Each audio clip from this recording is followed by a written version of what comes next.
जय हिंद दोस्त। स्वागत है आपके अपने परिवार रोजगार सारथी में। मैं राजेश कुमार। उम्मीद है आप लोग स्वस्थ जिंदाबाद और जबरदस्त होंगे। तो आप लोगों को बता दें कि हम लोग क्या कर रहे हैं। हम लोग कर रहे हैं हिस्ट्री, ओके, इतिहास। और इतिहास में हम लोग कौन सी इतिहास कर रहे हैं, किस चीज़ के लिए कर रहे हैं ये चीज़ हम। तो ये इतिहास हम कर रहे हैं यूपी पुलिस और एसएससी जीडी 2023-24 और अन्य गवर्नमेंट एग्ज़ाम के लिए, ओके। सी टेट और आरपीएफ वगैरह सबके लिए एग्ज़ाम के लिए आप ले सकते हो, ओके। कोई दोहराई नहीं है कि ये आरपीएफ के लिए होगा, सी टेट के लिए होगा, नहीं। ये आप किसी भी अन्य एग्ज़ाम के लिए ले सकते हो, ओके। तो हम लोग बात कर लेते हैं कि हम लोग कहाँ तक कर कर चुके हैं। तो हम लोगों ने क्या किया था, हम लोगों ने इतिहास के परिचय के बारे में जान चुके थे। अब हम लोग आ चुके थे सिंधु घाटी सभ्यता पर। सिंधु घाटी सभ्यता में पिछले चैप्टर हमने क्या पढ़ चुके थे कि उसका परिचय और सिंधु घाटी सभ्यता के अन्य नाम और समयकाल। जैसे मेसोपोटामिया की सभ्यता उनकी उसके समयकाल की है और समकालीन है, और चीन की सभ्यता है, और ये सभ्यताएं उसके समकालीन सभ्यताएं थीं। अब हम उससे आगे जानेंगे कि सिंधु घाटी सभ्यता जो है वो लोगों के सामने कैसे आई, लोगों ने उसको कैसे, उसकी खोज हुई, किसने इसकी खोज करी, कैसे लोगों के सामने उसका वर्णन हुआ। तो ज़्यादा बातें ना करें करते हुए अब बढ़ते हैं आगे। तो सबसे पहले एक काम करिए, लाइक शेयर सब्सक्राइब कर दीजिए, अपने दोस्तों के पास भेज दीजिएगा। फिर बढ़ते हैं टॉपिक पर। और टॉपिक क्या कहता है, एक मिनट ज़रा मार कर ले लूँ मैं, ओके। चलिए एक मिनट। टॉपिक क्या कहता है, टॉपिक कहता है सिंधु घाटी सभ्यता। सिंधु घाटी सभ्यता की खोज कब हुई। अगर खोज की बात करी जाए तो एक बात आती है कि सबसे पहले खोज कब हुई। तो सबसे पहले खोज की बात करी जाए तो 1826। कब बात आती है, तो बात आती है 1826। 1826 में क्या हुआ, 1826 में एक व्यक्ति चार्ल्स मैसन, कौन थे, चार्ल्स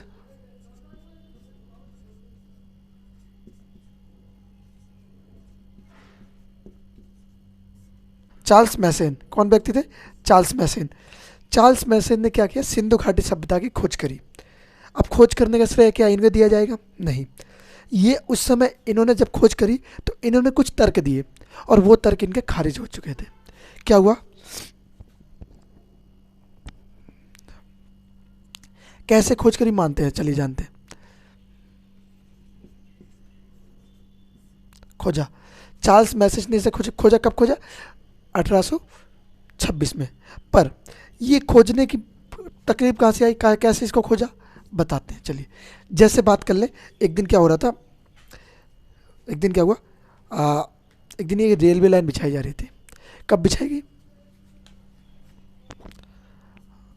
1853 से लेके 1856 में। इनको इतना महत्वपूर्ण नहीं दिया, इनको खोजा तो इनकी बात को इतना महत्वपूर्ण नहीं रखा गया। पर जब आगे बढ़ते हैं तो आगे हम जानते हैं क्या, 1853 से लेकर 1856 के बीच, 1856 से बीच एक रेलवे लाइन बिछाई जा रही थी लाहौर, कहाँ, लाहौर से लेकर कराची तक, ओके। तो लाहौर से लेकर कराची तक एक रेलवे लाइन बिछाई जा रही थी। और जब उस रेलवे लाइन की खुदाई होती है, खुदाई करी जा रही थी कि रेलवे लाइन बिछाई जानी है, तो उसके लिए जगह बनाई जाती है, खुदाई करी जाती है, इसको सपाट किया जाता है पटरी वटरी बिछाने के लिए, है ना। तो वो कार्य जब चल रहा था तो उस कार्य के चलते चलते बीच में जब खुदाई कर्मियों ने, वहाँ पे जो कर्मचारी लगे हुए थे, उन्होंने क्या किया, उन्होंने जब उसको खुदाई करी क्या मिली, रेलवे लाइन,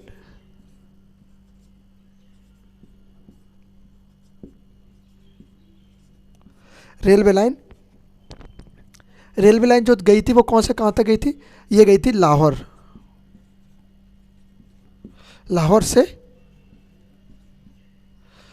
लाहौर से कराची कहाँ तक गई थी आपकी, हम बोलेंगे तो लाहौर से कराची तक ये रेलवे लाइन बिछाई जा रही थी। जब ये रेलवे लाइन बिछाई जा रही थी तो उस समय इस रेलवे लाइन का नेतृत्व कौन व्यक्ति कर रहे थे, वो कर रहे थे कलिंगम। कौन थे उस समय, कलिंगम थे उस समय अपने भारतीय, क्या बोले, भारतीय पुरातत्व विभाग के अध्यक्ष। क्या बोले, भारतीय पुरातत्व,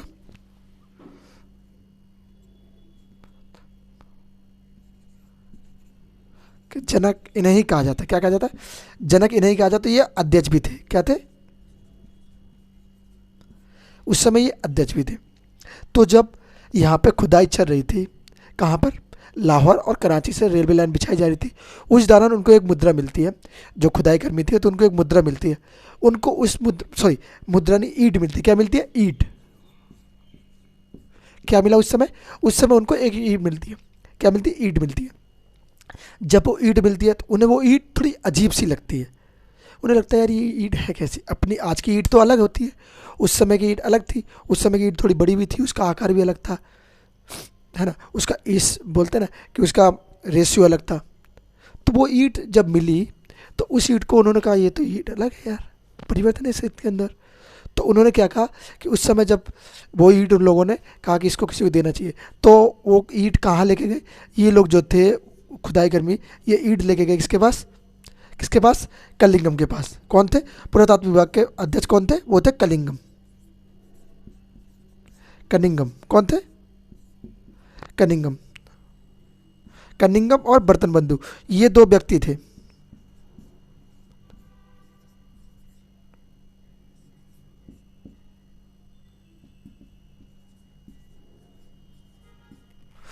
ये जब खुदाई चली तो किसके नेतृत्व में चली थी? कलिंगम और बर्तन बंधु के बीच में। ओके, तो जब ये खुदाई इन लोगों ने करी तो इन लोगों ने कहा यार ये ईंट तो कुछ अलग है। तो ये लोग ईंट किसके पास लाए? ये हुआ जब ये खुदाई हुई तो इसके बारे में ये जानकारी इसको दी कि भैया यहाँ से ऐसा ऐसा चीज़ एक ईंट मिली है। जब ईंट मिली तो इन्होंने कहा ईंट तो अजीब है, तो ये यहाँ पे ले गए। जब यहाँ पे ले जाते हैं तो ये तो क्या थे, ये भारतीय पुरातत्व के जनक कहा जाता है, क्योंकि इन्होंने भारतीय पुरातत्व के क्षेत्र में बहुत अच्छे अच्छे कार्य किए। क्योंकि इस खोज का श्रेय भी किसे दिया जाता है? कलिंगम को दिया जाता है। जॉन मार्शल भी आएंगे आगे, उनको भी इस क्षेत्र का दिया जाता है क्योंकि उन्होंने नेतृत्व किया था खुदाई के समय। ओके, तो सबसे पहले जानकारी किसको मिलती है? इनको मिलती है इसके बारे में। तब इन्होंने क्या किया, ये जो बर्तन बंधु दो भाई थे, इन लोगों ने क्या किया, इसकी जो खुदाई जो सभ्यता मिली थी, सभ्यता के बारे में थोड़ा सा हिस्सा मिला था इन लोगों को। जब पता चला यार इसकी सब सभ्यता है, तो जब इनको पता चला तो क्या है, इन्होंने सरकार को इसके बारे में सूचना दी। क्या किया? सरकार को सूचित किया, सरकार को सूचना दी। सरकार से कहा कि सरकार मतलब ऐसी ऐसी सभ्यता हमें मिली है, अब इसके बारे में आप लोग और जानकारी प्राप्त करें और किसी को भेजें जो इसके बारे में अच्छे से जानकारी निकाल सके। तो इसके लिए सरकार क्या करती है, ये दो भाई थे, क्या थे? ये दो भाई थे बर्तन बंधु। दो भाई कौन से थे? अगर बात करें दो भाई कौन से थे, एक तो जॉन था और एक कौन था? एक था विलियम। जॉन और विलियम, ये दो भाई थे। इन दो भाइयों ने सरकार को हड़प्पा सभ्यता के बारे में क्या कहा? सरकार को हड़प्पा सभ्यता, कौन सी सभ्यता? हड़प्पा सभ्यता, सभ्यता के बारे में सर्वप्रथम जानकारी दी कि ऐसी ऐसी एक सभ्यता है जो बहुत प्राचीन सभ्यता है, बहुत पुरानी सभ्यता है। तो जब ये लोग इसके बारे में जानकारी दे देते हैं, फिर सरकार क्या करती है, फिर यहाँ पे लोगों का जमावड़ा लग जाता है। लोग अलग अलग प्रकार से यहाँ पे खुदाई करना चालू करते हैं, सर्च करते हैं, रिसर्च करते हैं। फिर क्या क्या होता है चलिए जानते हैं। और इस सभ्यता का समय काल क्या रहा है, एक बार उसको भी जान लेते हैं। पहले इसको क्लियर करते थे। यहाँ तक सबको क्लियर हो गया?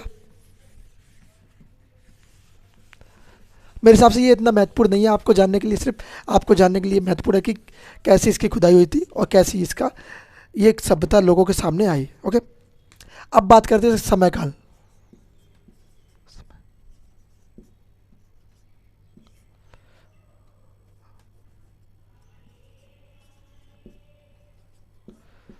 बात कर लेते हैं सिंधु घाटी सभ्यता या हड़प्पा सभ्यता या सुमेरियन की सभ्यता या कांस्य युगीन सभ्यता, इसके अन्य जो नाम है।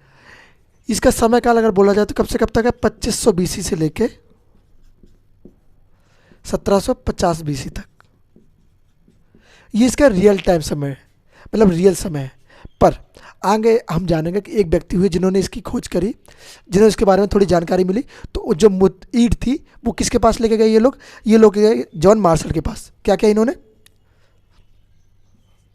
इनके हिसाब से समय काल क्या हुआ? सबसे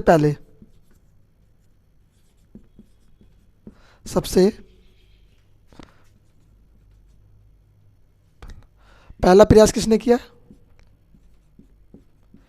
उस ईंट को समझने का कि वो ईंट कितनी पुरानी हो सकती है। तो उस ईंट को समझने का सबसे पहले प्रयास किस व्यक्ति ने किया था? तो वो थे जॉन मार्शल। कौन थे? John Marshall.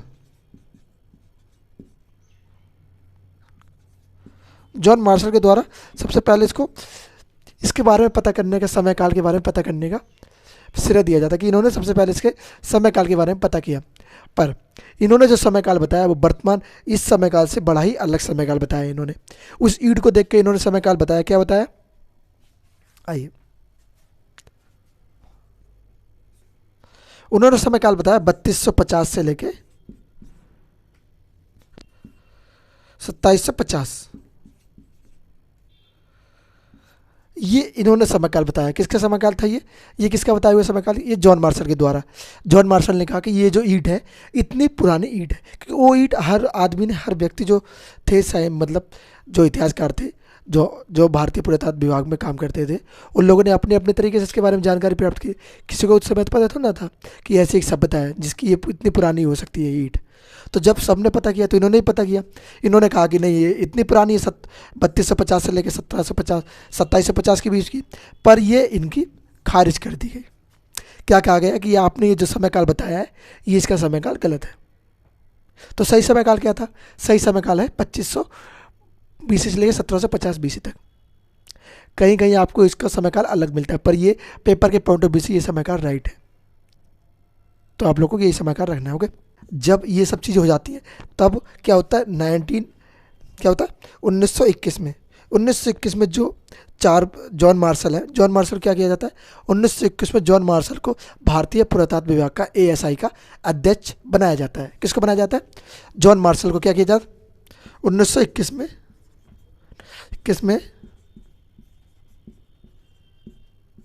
जॉन मार्शल ये क्या हुआ, ASI मतलब भारतीय पुरातत्व विभाग के अध्यक्ष के रूप में चुना जाता है। क्या किया जाता है? अध्यक्ष बने। अध्यक्ष जब ये बन जाते हैं तो इनको अध्यक्ष बन जाते हैं, तो इनके ही साथ एक व्यक्ति शामिल हुए जिसने इस सभ्यता को और आगे बढ़ाने की कोशिश करी, और विस्तार करने की कोशिश करी, और अच्छे से खोजने की कोशिश करी। तो वो व्यक्ति कौन सामने आते हैं? वो आते हैं दयाराम साहनी, जिन्होंने 1921 में ही हड़प्पा सभ्यता की खोज करी। हड़प्पा सभ्यता के बारे में और चीज़ें खोज के निकाला। तो अच्छे से अगर आप कहें तो किसने खोजा? तो ये खोजेगा किसकी अध्यक्षता में खोजा? जॉन मार्शल की अध्यक्षता में, क्योंकि अध्यक्ष उस समय कौन थे? जॉन मार्शल थे। तो ये खोज के कौन लाए? वो लाए दयाराम साहनी।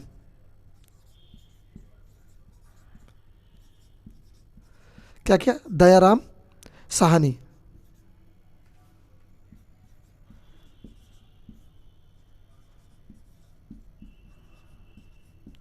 क्या किया? दयाराम साहनी जी ने हड़प्पा सभ्यता की खोज कर दी। क्या कर दी? सभ्यता की खोज। इन्होंने क्या किया? इन्होंने हड़प्पा सभ्यता की खोज कर दी। अब ये हड़प्पा सभ्यता की खोज किस नदी के किनारे हुई थी? कहाँ पर ये हड़प्पा सभ्यता हमें मिली? जैसा कि मैंने आपको बताया कि जो ज़्यादातर जो सभ्यताएं हैं वो क्या हो, नदी के किनारे स्थित होती थी। क्यों होती थी? क्यों? उन्हें पानी वानी सारी चीज़ वहाँ से उपलब्ध हो जाया करती, तो इतना कष्ट नहीं होता था उन लोगों को। तो ये जो हड़प्पा सभ्यता किस नदी के किनारे स्थित थी? ये थी रावी नदी के किनारे। किस नदी के किनारे? रावी नदी। रावी नदी के किनारे ये सभ्यता खोजी गई। जब ये सभ्यता खोज दी जाती है, सारी चीज़ हो जाती है, तो इसके बारे में और इस सभ्यता में क्या क्या चीज़ें मिली, कैसा इसका आकार था, कैसी ये सभ्यता थी, कैसा इसका आकार था, कैसी ये सभ्यता थी, ये सब चीज़ हम लोग इसके बारे में आगे जानते हैं। पहले इसको क्लियर कर देता हूँ, फिर उसके बाद आगे बढ़ते हैं हम लोग। ओके,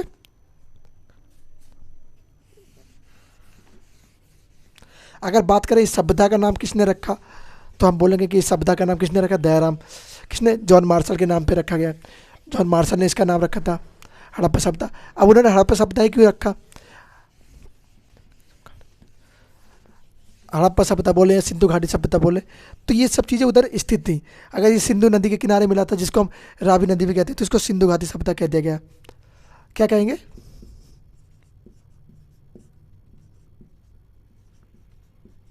इस सभ्यता का नाम,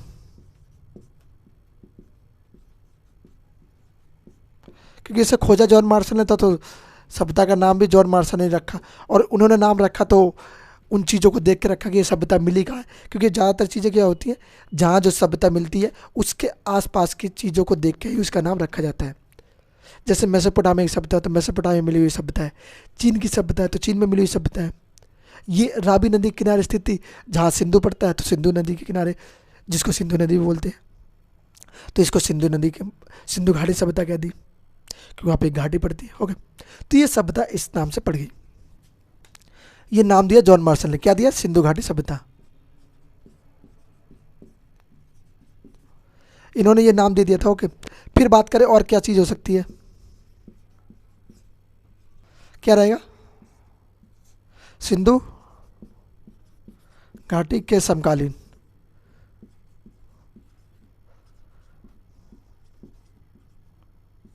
सिंधु घाटी के समकालीन एक सभ्यता थी जिसको हम कहते हैं मेसोपोटामिया की सभ्यता। वो सभ्यता सिंधु घाटी के साथ व्यापार वगैरह किया करती थी। क्या करती थी? व्यापार भी किया करती थी। कौन सी सभ्यता थी? वो थी मेसोपोटामिया।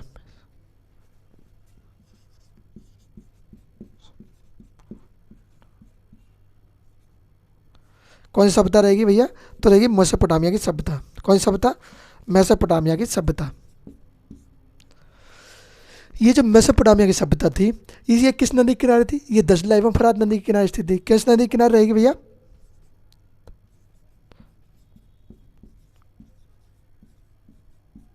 दजला एंड फरात नदी के किनारे स्थित थी ये सभ्यता। ओके, ये जो सभ्यता थी ये किस किस एरिया में अपना व्यापार किया करती थी? ये देख लीजिए, इराक,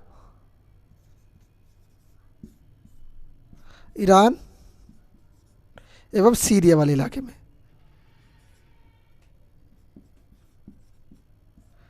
किस एरिया में इनका व्यापार हुआ करता था? ये इराक, ईरान और सीरिया। ये सिंधु घाटी की सभ्यता की सबसे प्रसिद्ध समकालीन सभ्यता थी, जिसका बोले तो सिंधु घाटी सभ्यता का व्यापार सबसे अधिक हुआ करता था इनके साथ।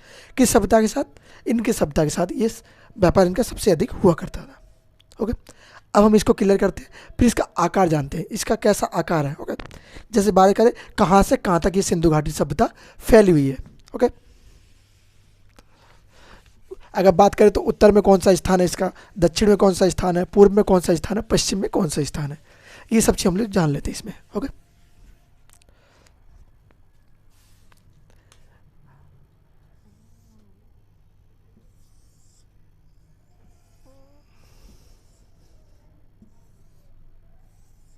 सिंधु घाटी सभ्यता कुछ कुछ इस प्रकार की है। ओके, सिंधु घाटी सभ्यता कुछ कुछ इस प्रकार की है। जैसे बात करें उत्तर में कौन सा स्थान है, उत्तर, दक्षिण, पूर्व, पश्चिम। अगर बात करें उत्तर, दक्षिण, पूर्व, पश्चिम, तो ये कौन कौन से स्थान यहाँ पर किस नदी पर स्थित है ये स्थान? तो सबसे पहले बात करें जम्मू कश्मीर में। जम्मू कश्मीर कौन सा? मांडा। अगर बात करें प्रश्न क्या बनता है, प्रश्न बनता है कि सिंधु घाटी सभ्यता का सबसे उत्तरी स्थान बताए कौन सा है? तो आप लोग कहेंगे सिंधु घाटी सभ्यता का सबसे उत्तरी स्थान रहेगा मांडा। क्या रहेगा? मांडा। ओके, जो कि चेनाब नदी पर स्थित है। कौन सी नदी पर स्थित है? चेनाब। अब बात करें हम पूर्वी स्थान की, तो पूर्वी स्थान कौन सा होगा? आलमगीरपुर। ये कहाँ पर स्थित रहेगा? आपका यूपी में।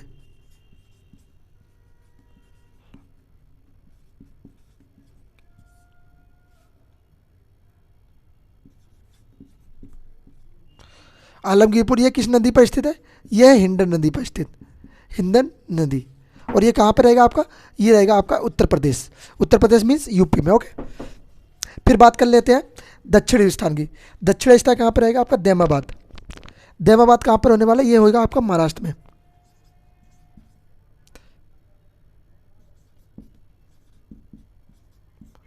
दैमाबाद कहाँ पे होकर आपका? ये हो जाएगा महाराष्ट्र में। ये भैया किस नदी पर स्थित है? तो ये बोले हम कि प्रवरा नदी पर या फिर गोदावरी नदी पर। किस नदी पर?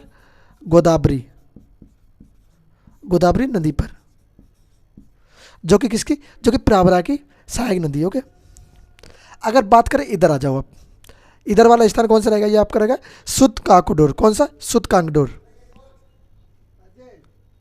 कौन सा स्थान रहेगा?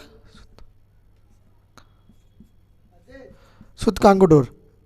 सुत कांगडोर कहाँ पे रहेगा आपका? पाकिस्तान में। ये आपका आ जाता है पाकिस्तान में कुछ हिस्सा। तो ये हिस्सा इसका, ये किस नदी पर है? दशक नदी पर। कौन सा? दशक नदी पर। तो ये चार हिस्सों में डिवाइड है सिंधु घाटी सभ्यता। क्या बात कर रहे थे? ये स्थान कहाँ कहाँ पर स्थित है? जैसे उत्तर में हो गया जम्मू कश्मीर मांडा, और किस नदी पर? चेनाब नदी पर। ये हो गया आपका पूर्व में आलमगीरपुर, ये हिंडन नदी पर स्थित है। पूर्व में किस? आलमगीरपुर, हिंडन नदी, उत्तर प्रदेश। दक्षिण में बात करें, दक्षिण में कौन सा? दैमाबाद। दैमाबाद कहाँ पर? महाराष्ट्र। कहाँ पर? महाराष्ट्र में। ये किस नदी पर? गोदावरी नदी पर स्थित है। बात करें सुद कांगुडोर, ये पाकिस्तान कहाँ पर? दशक नदी पर स्थित है। पाकिस्तान वाला एरिया ये पूरा हो गया, ये पूरा एरिया कौन सा? पाकिस्तान वाला। ये एरिया कौन सा हो गया? ये हो गया पूरा मतलब उत्तर का मतलब जम्मू कश्मीर वाला एरिया। ये नीचे वाला दक्षिण में आ जाओ आप, दैमाबाद महाराष्ट्र की ओर, ये कौन सा एरिया हो गया? ये हो गया आपका आलमगीरपुर वाला। तो ये 4 एरिया में कैसे ऐसे ऐसे ऐसे ऐसे स्थित है। वैसे बात करें तो ऐसे ऐसे इसका ये नापा जाएगा। इसका आकार कौन सा होगा? त्रिकोण आकार है, ये त्रिकोण आकार है। अगर हम अगर दक्षिण पूर्व के हिसाब से देखें तो इसका दक्षिण का हिस्सा कौन सा हो जाएगा? पूर्व का हिस्सा, पश्चिम का, उत्तर का। तो ये त्रिकोण आकार की ये इसका क्या है? इसका आकार है, आयतन है इसका। ओके, अब इसको हम मिटाते फिर इसके बारे में और जानते हैं आगे। प्राचीन नगर कौन सा है, सबसे पुराना नगर कौन सा है, ये सब चीज़ के बारे में जानते हैं। चलिए, मज़ा आ रहा है तो लाइक शेयर सब्सक्राइब कर दीजिए कि हाँ भैया सब मज़ा आ रहा है, समझ में आ रहा है, अच्छा लग रहा है। ओके, दोस्तों के पास शेयर कर दीजिए जल्दी से जल्दी। फिर बढ़ते आगे। उम्मीद करूँगा सब लोग आपको सब चीज़ें अच्छे से समझ में आ रही होंगी, कोई दिक्कत नहीं हो रही होगी किसी को। और दिक्कत हो रही है तो कमेंट बॉक्स में लिख दीजिए भैया ये प्रॉब्लम आ रही है, तो मैं उसको सॉल्व करने की कोशिश करूँगा। ओके, चलिए, अगर बात करें कि सिंधु घाटी सभ्यता का सबसे प्राचीन नगर, सबसे प्राचीन नगर,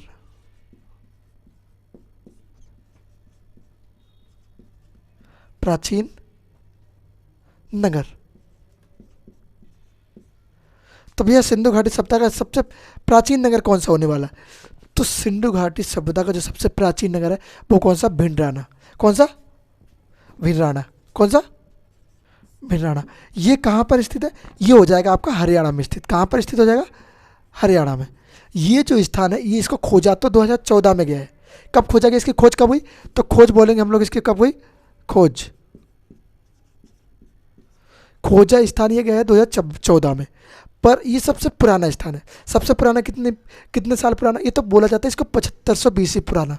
कितना पुराना अगर बोला जाए तो कितना? 7500 BC, मतलब 7500 साल पुराना ये स्थान है। इसको इतना साल पुराना बोलेगा तो इसको कहेंगे सबसे प्राचीन स्थान। सबसे प्राचीन स्थान क्या रहेगा? ये रहेगा भिंडाना। ओके, अगर बात करें सबसे सबसे बड़ा नगर, सबसे बड़ा नगर कौन सा रहेगा?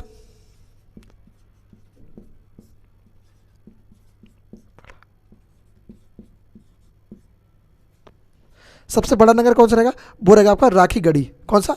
राखीगढ़ी। राखीगढ़ी ये कहाँ पर स्थित है? ये भी आपका हरियाणा में हो जाएगा। और जो राखीगढ़ी है ये सबसे बड़ा हड़प्पा स्थल है। क्या है? सबसे बड़ा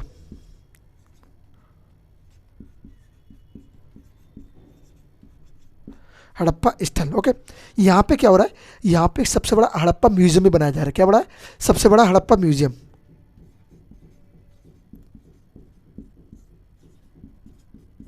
सबसे बड़ा हड़प्पा म्यूजियम क्या बनाया जा रहा है?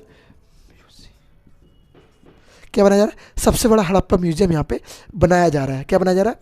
सबसे बड़ा हड़प्पा म्यूजियम। तो ये प्रश्न आपका नया प्रश्न है, इसके आने के चांस ज़्यादा रहते हैं। तो प्रश्न बन सकता है, क्या बनेगा कि वो कौन सा स्थान है जिसको हड़प्पा सभ्यता का वो कौन सा स्थान है जहाँ वर्तमान में हड़प्पाई सबसे बड़ा म्यूजियम स्थापित किया जा रहा है? तो आप लोग कहेंगे कि वो है राखीगढ़ी हरियाणा। कहाँ पर स्थित है? राखीगढ़ी हरियाणा में। अब हम बात कर लेते हैं कि अगर बात करें किस हड़प्पा सभ्यता के जो स्थल है, सबसे पहले हड़प्पा सभ्यता खोजा गया, उसके बाद इसकी प्रक्रिया चालू हो गई खोजने की, फिर बहुत सारे हड़प्पा स्थल खोजे गए। तो वर्तमान अगर बात करें वर्तमान में कितने, और 1947 में जब इसकी मतलब 1921 में इसकी खोज चालू हुई थी। कब हुई थी? 1921 में खोज हुई थी। तो 1921 लेके 1947 तक, 1947 तक अगर बात करें तो कितने हड़प्पा स्थल मिल चुके थे? कितने हड़प्पा स्थल की खोज हो गई थी? तो वो हुई थी 40 हड़प्पा स्थलों की खोज। उस समय तक कितने हड़प्पा स्थल हो चुके थे? वो हो चुके थे 40 हड़प्पा स्थल की खोज हो चुकी थी उस समय तक। अगर बात करें कितने हड़प्पा स्थल की खोज हो चुकी थी उस समय, तो 40। अब वर्तमान अगर बात करें, वर्तमान डेटा क्या कहता है 2024 के अनुसार, जो 2024 का डेटा क्या कहता है कि 2024 में कितना बड़ा इन लोगों ने गैप किया है, कितना बड़ा इन लोगों ने मतलब खोज करी है। तो ये कितनी खोज हो चुकी है? ये हो चुकी है 2800 स्थल। अब आप देख सकते हैं कितनी ज़्यादा खोज इसके ऊपर करी गई है हड़प्पा सभ्यता के ऊपर, और अभी भी इसके ऊपर खोज चल रही है कि कितने बड़े बड़े स्थान इसमें खोजे जा रहे हैं। तो पहले 1947 में कितने थे इसके स्थान? वो थे 40। अब कितने हो गए 2014 के अनुसार? वो हो चुके हैं कितने? 2800 स्थल। अब भी अगर वर्तमान डेटा मैं आपको एक बार और रिवाइज करा दूंगा नेक्स्ट वीडियो में कि वर्तमान डेटा क्या कहता है, फिर उसके हिसाब से लोग बता देंगे। ओके, वर्तमान डेटा के हिसाब से कितने स्थल हो गए? मेरे हिसाब से 3200 या 3500 के करीब करीब है। ओके, वर्तमान डेटा के अनुसार। कोई नहीं, उसको भी जान लेंगे एक बार। बात कर लेते हैं हड़प्पा सभ्यता का जो क्षेत्रफल है। का क्षेत्रफल कितना है? पहले हमने 2014 के अनुसार जान चुके हैं, 2800 स्थान है। अब बात करते हैं क्षेत्रफल। तो क्षेत्रफल इसका कितना है? क्षेत्रफल 12,99,600 वर्ग किलोमीटर स्क्वायर। अगर बात करें तो लगभग लगभग 13 लाख किलोमीटर। ओके, क्या है? 13 लाख वर्ग किलोमीटर। ये इतने बड़े क्षेत्रफल में फैली हुई एक सभ्यता है। क्या हुआ कि हड़प्पा सभ्यता बोले या फिर बोले सिंधु घाटी सभ्यता। तो सिंधु घाटी सभ्यता जो कितने क्षेत्रफल में फैली हुई है? 12,99,600 वर्ग किलोमीटर क्षेत्रफल में, करीब करीब 13 वर्ग किलोमीटर, 13 लाख वर्ग किलोमीटर क्षेत्रफल में। तो इतना बड़ा क्षेत्रफल में एक सभ्यता फैली हुई है, तो उसको खोजना ही बड़ा मुश्किल होता है। कुछ स्थान अभी ऐसे हैं कि इसको मिले भी नहीं है, कुछ स्थान उनकी अभी खोज चल रही है। ओके, इसको क्लियर करते हैं, फिर आगे बढ़ते हैं।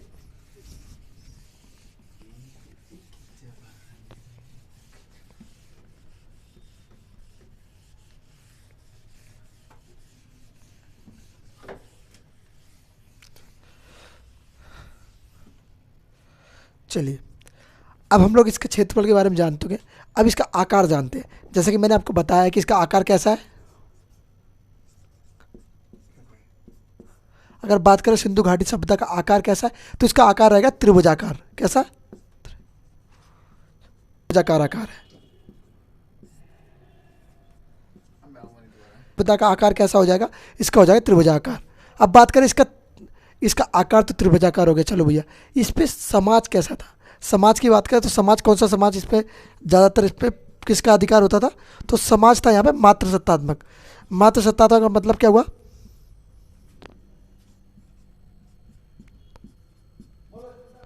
मातृसत्तात्मक। अब भैया मातृसत्तात्मक का मतलब क्या होता है? मातृसत्तात्मक का मतलब होता है कि माता ही यहाँ पे महत्वपूर्ण होती है। आगे जब हम बढ़ेंगे तो हम जानेंगे कि आगे पितृसत्तात्मक समाज हो जाता है। तो पितृसत्तात्मक में क्या होता है? पितृ ही मतलब पिता ही महत्वपूर्ण हो जाता है। पर मातृसत्तात्मक में होता है कि माता ही महत्वपूर्ण होगी, सारे फैसले जो होगी माता ही लेती है, और कुल का नाम रोशन कौन करती है? माता करती है। तो माता ही यहाँ पे महत्वपूर्ण रहती है, हर फैसला माता के अधिकार से चलता है। जैसे आप लोगों ने वो पढ़ा नहीं है क्या, एक फिल्म है बाहुबली। बाहुबली में किसका अधिकार चलता है? माता का ना। तो वो कौन सा अधिकार हो गया? उसको बोलेगा मातृसत्तात्मक, क्योंकि माता ही उसके हाथ में अधिकार चला रही थी। फिर उसके बाद क्या हुआ? उसके बाद उसका बेटे के हाथ में अधिकार आ गया, फिर किसका? पितृसत्तात्मक अधिकार हो गया। तो पहले मातृसत्तात्मक था, फिर पितृसत्तात्मक हो जाता है। तो अधिकार किसके हाथ में? अभी समाज कैसा है? मातृसत्तात्मक समाज है, तो माता ही यहाँ पे महत्वपूर्ण होती है। बात करें इसकी लिपि की, तो भैया कौन सी लिपि का प्रयोग करते थे ये लोग? किस लिपि में लिखते थे ये लोग? तो लिपि इनकी कौन सी थी? लिपि थी भाव चित्रात्मक। भाव चित्रात्मक लिपि की मतलब यहाँ पे कुछ शब्द ऐसे बने हुए थे जिसको समझना मुश्किल था। अभी हम ABCD आ लिख लेते हैं, पहले ये सब थोड़ा ना हुआ करते थे। वो लोग भाव चित्र के माध्यम से अपनी बातें कहा करते थे लोगों से। तो क्या कहेंगे? भाव चित्रात्मक।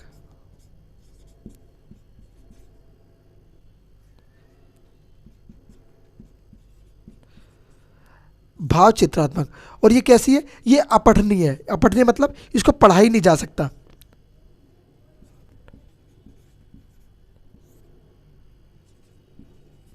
इसको अभी तक पढ़ा ही नहीं गया ढंग से। ये कैसी है? ये अपठनीय है, इसको पढ़ा ही नहीं गया, क्योंकि भाव चित्रात्मक है तो इसको समझना थोड़ा मुश्किल हो जाता है।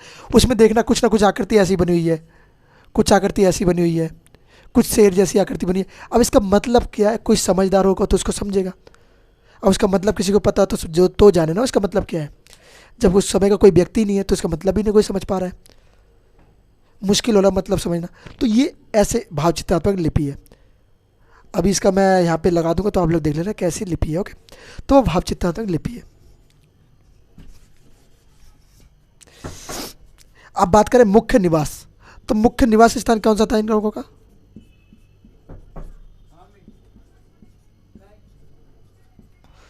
अगर बात करें इनका मुख्य निवास, तो मुख्य निवास कौन सा क्षेत्र में हुआ करता था? द्रविड़ तथा भूमध्य सागर। कौन सा? भूमध्य।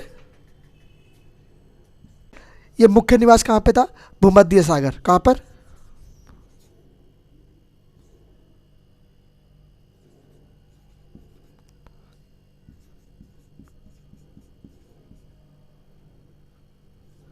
कहाँ पर? भूमध्य सागर है। ये सभ्यता कैसी थी?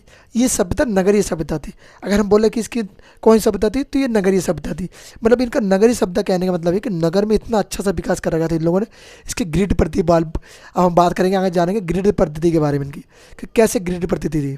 ये सब चीज़ हम लोग इसमें जानेंगे। तो इनकी सभ्यता कैसी थी? ये थी नगरीय सभ्यता। कैसी?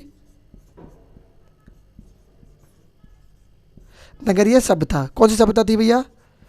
तो बात करेंगे नगरीय सभ्यता थी इनकी। ओके, एक नगरीय सभ्यता, ये थी नगरीय सभ्यता। तो ये नगर के बारे में लोगों ने अच्छे से डिफाइन किया है कैसी थी ये नगरीय सभ्यता। ओके, चलिए इसको यहाँ से क्लियर करते हैं, फिर आगे बढ़ते हैं और कौन कौन सी चीज़ें हो सकती है इसके महत्वपूर्ण। ओके,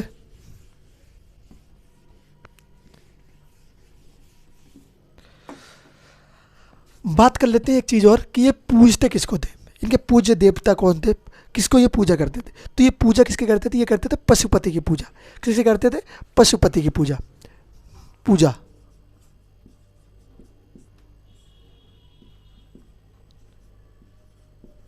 पशुपति। किसको पूजते थे? ये पूजते थे पशुपति या फिर मातृ देवी। अगर बात करें देवताओं में किसको पूजते थे? वो पशुपति को।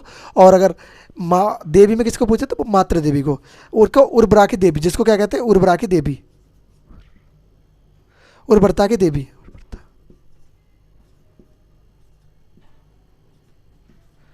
मतलब इनकी फसल अच्छी होती थी तो किसको पूजते थे? उर्वरता की देवी को, मतलब मातृ देवी को। तो इनकी पूजने के लिए क्या था? पशुपति। ओके, पशुपति हुआ कौन करता था? अगर बात करें पशुपति की, तो पशुपति कौन हुआ करता था? ये होता था कुबड़ वाला बैल। कौन सा? कुबड़ वाला बैल। क्या होगा? कुबड़ वाला बैल होगा।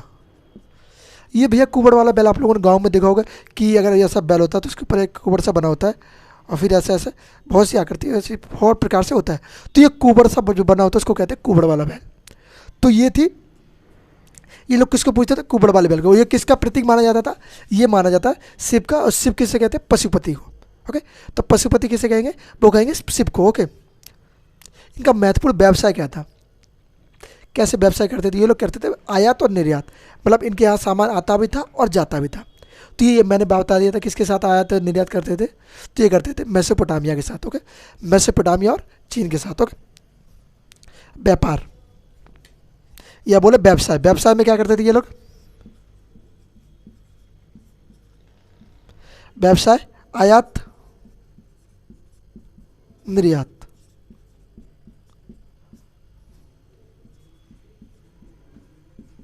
आयात निर्यात व्यापार करते थे। ये आयात और निर्यात में व्यापार किया करते थे। क्या बात कर रहे थे हम लोग? अब आगे जानते हैं और क्या चीज़ है इसके अंदर। व्यवसाय हो चुका, आयात और निर्यात। अब क्या होता है? ये सिंधु घाटी सभ्यता जो है वो दो टीलों में विभाजित थी। कितने टीलों में? दो टीलों में। दो टीलों का मतलब क्या था कि एक टीले में तो अमीर वर्ग रहा करता था और दूसरे टीले में थोड़ा गरीब वर्ग रहा करता था, जो सुरक्षा के कारण बस हुआ था। तो वो दो टीले कौन से थे उनको हम विस्तार से जानते हैं, कैसे कैसे उन लोगों को विभाजित किया हुआ था और वह टीले कौन कौन से थे। चलिए जैसे बात कर ले, क्या सिंधु घाटी सभ्यता कितने टीलों में? दो टीलों में विभाजित थी।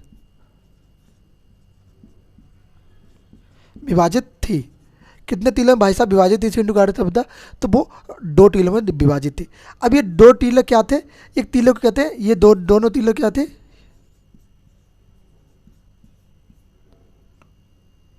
टीले। टीलों को किस नाम से जानते थे? पश्चिमी एवं पूर्वी टीला। क्या कहते थे? पश्चिमी एवं पूर्वी।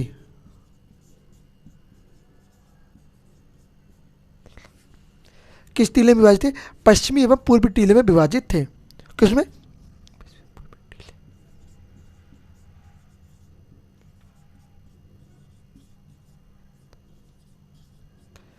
ये भाई साहब बात करें तो कितने टीलों में, 2 टीलों में विभाजित थे, पश्चिमी एवं पूर्वी टीले में ये विभाजित थे।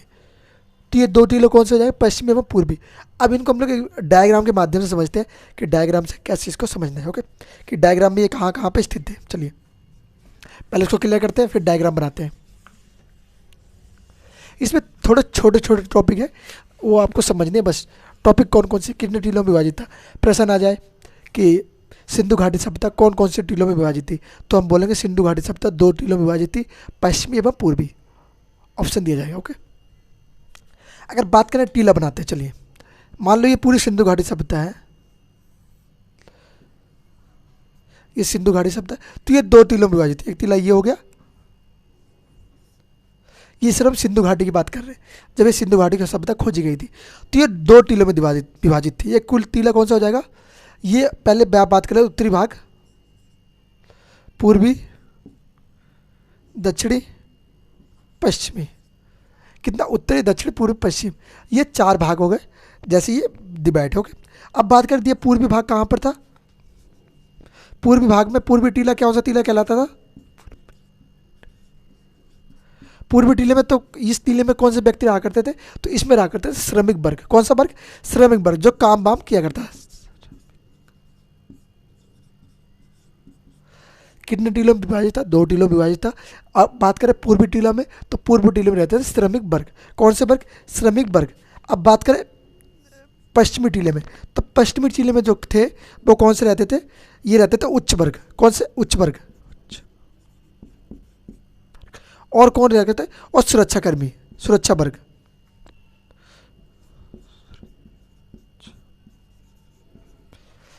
ओके, अब ये बात आती है कि उच्च वर्ग, इसको कहते हैं दुर्ग टीला। इसको किस नाम से जानते थे, इसको दुर्ग टीला भी कहते थे। क्या कहते थे,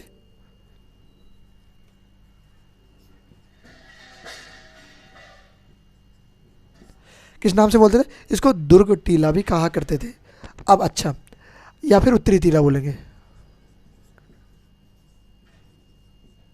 टीला। अच्छा, ये मैप बन गया। अब इसको हम लोग थोड़ा समझ लेते हैं अच्छे से। चलिए, जैसे बात करें, ये मैप हो गया, ये पूरा सिंधु घाटी सभ्यता, ये 2 टीले में विभाजित है।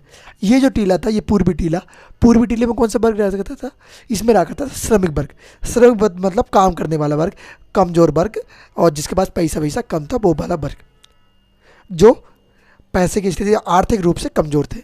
वो वर्ग कौन सा था, वो था श्रमिक वर्ग, जो काम वाम किया करता था। ये आ गया।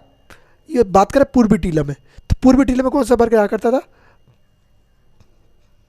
सॉरी पश्चिमी टीले में,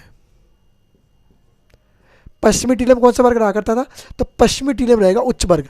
उच्च वर्ग मतलब बड़ा वर्ग, जो राजा महाराजा इत्यादि वर्ग रहा करते थे, जिसके पास पैसा अधिक हुआ करता था। तो राजा महाराजा जहाँ रहेंगे वहाँ क्या होगा, सुरक्षा भी होगा। और ये वाला टीला थोड़ा बड़ा था और ऊपर की तरफ था। ये वाला टीला कहाँ पर था, ऊपर की तरफ था, तो इधर की तरफ, इधर की तरफ। ओके, तो ये वाला जो टीला था, यहाँ पे सुरक्षा भी होती थी, पर यहाँ पे इनकी कोई सुरक्षा नहीं थी। यहाँ की इनकी सुरक्षा थी क्योंकि ये लोग अमीर वर्ग थे, पैसे वाले लोग थे, तो इनकी सुरक्षा तो जाहिर थी, होना है। ओके, तो ये कौन सा वर्ग हो गया, उच्च वर्ग। तो ये कितने वर्गों में विभाजित था, ये 2 टीलों में विभाजित था। 2 वर्ग यहाँ पे रहते थे, कौन था, उच्च वर्ग और निम्न वर्ग। ओके, अगर बात करें यहीं पे 3 टीलों वाला वर्ग, सॉरी 3 टीलों वाला नगर, तो 3 टीलों वाला नगर कौन सा है,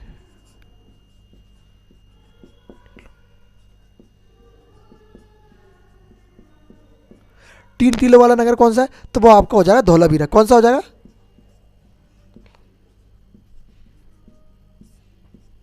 कौन सा रहेगा भैया आपका, 3 टीलों वाला नगर हो जाएगा आपका धौलावीरा। धौलावीरा कितने टीलों वाला नगर है, ये हो जाएगा आपका 3 टीलों वाला नगर। ये था एक मात्रम नगर। ओके, ये 3 टीले कौन कौन से थे, एक तो बोलेंगे दुर्ग टीला, मध्यम टीला और निचला टीला। तो कौन सा, दुर्ग टीला ऊपरी, सबसे ऊपर वाला। जैसे कि इसकी बात करें, ये उच्च वर्ग था, ये कहाँ पे था, ये दुर्ग टीला जिसको बोला जाता था, मतलब सबसे ऊपर रह गया था। नीचे नीचे काम करने वाले लोग रहते थे। जैसे देखा होगा ना भीम, किसने देखा भीम वाला सीरियल, तो भीम वाला जो सीरियल है, मतलब एक सीन नहीं आता सीरियल है कुछ, उसमें क्या होता है, राजा का जो घर होता है वो ऊपर होता है, बाकी नीचे क्या होती है, नीचे प्रजा रहती है। यहाँ पे क्या रहती है, प्रजा, और यहाँ पे क्या रहता है, राजा। तो यही सीन मान लो यहाँ पे भी भाई साहब। तो नीचे कौन है, ये प्रजा होगी, ये राजा हो गए। यहाँ पे निचला वर्ग काम करता है, यहाँ पे उछला वर्ग काम करता है। ओके, तो यहाँ पे श्रमिक वर्ग है, यहाँ पे उच्च वर्ग है। तो यही सीन है बस। Clear okay. ये क्या था, पहला टीला हो गया, दूसरा टीला इसको बोलते हैं मध्यम टीला, तीसरा टीला कौन सा रहेगा, वो रहेगा निचला टीला। तो ये कितने टीलों में विभाजित था, अगर बात करें पेपर में प्रश्न आएगा क्या कि ऐसा सिंधु घाटी सभ्यता का ऐसा कौन सा स्थान है जो 3 टीलों में विभाजित है। तो हम क्या कहेंगे कि सिंधु घाटी सभ्यता का ऐसा स्थान वो है धौलावीरा। क्या कहेंगे, किस ऑप्शन पर देखते ही आप टिक मार दोगे, धौलावीरा। देखते ही उड़ा देना खटाक से, इतनी देरी नहीं करनी भाई, कौन सा है समझ लिया, आ गया खटाक, कौन सा, धौलावीरा। ओके चलिए आज की वीडियो यहीं पे ख़त्म करते, बहुत लंबा टॉपिक हो जाएगा। ये हम लोग यहाँ तक समझ चुके, इससे आगे हम लोग आगे जानेंगे नेक्स्ट वीडियो में। तो ये सारी चीज़ समझ में आएगी विस्तार से। अगर जिसको नहीं समझ में आया तो एक बार कमेंट कर दे भैया, नहीं समझ में आया तो नेक्स्ट वीडियो में उसको अच्छे से समझा दूंगा। ओके, तो उम्मीद है सारा कुछ समझ में आया होगा, नहीं समझ में आया तो नेक्स्ट वीडियो में समझा दूंगा। मिलते हैं नेक्स्ट वीडियो में। जय हिंद, जय भारत।